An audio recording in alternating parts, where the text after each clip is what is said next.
বিশ্বকাপের মহাযজ্ঞ শেষ হতেই বিশ্ব ফুটবলে শুরু হয়েছে নতুন উন্মাদনা। কে জিতছেন ২০২৬ সালের ব্যালন ডি'অর?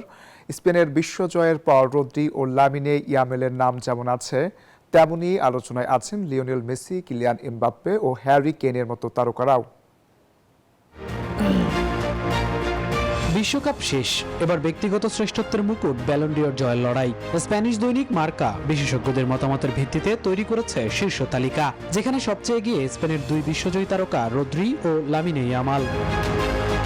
যুক্তরাষ্ট্রের এক নম্বর জিম চেইন গোল্ড জিম এখন আবারও বাংলাদেশে। বসুন্ধরা আবাসিক এলাকা ও বসুন্ধরা সিটি শপিং মলে। গুরুতর চোট কাটিয়ে ফিরে বিশ্বকাপের সেরা খেলোয়াড়ের পুরস্কার জিতেছেন রদ্রি। ১৯৬৬ সালের পর এক বিশ্বকাপে সর্বোচ্চ পাস ও বল স্পর্শের রেকর্ডও এখন এই স্প্যানিশ মিডফিল্ডারের দখলে। অন্যদিকে মাত্র ১৯ বছর বয়সেই ক্লাব ও জাতীয় দলে ইতিহাস গড়েছেন লামিনে ইয়ামাল। বার্সেলোনার হয়ে লা লিগা জয়ের পর বিশ্বকাপ মঞ্চেও সফল ড্রিবল আর আক্রমণে চোখ ধাঁধানো পারফরম্যান্সে স্পেনের ট্রফি জয়ে রেখেছেন বড় ভূমিকা।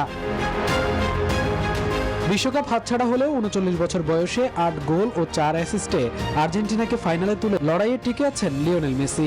জয় পেলে এটি হবে তার নবম ব্যালন ডি'অর।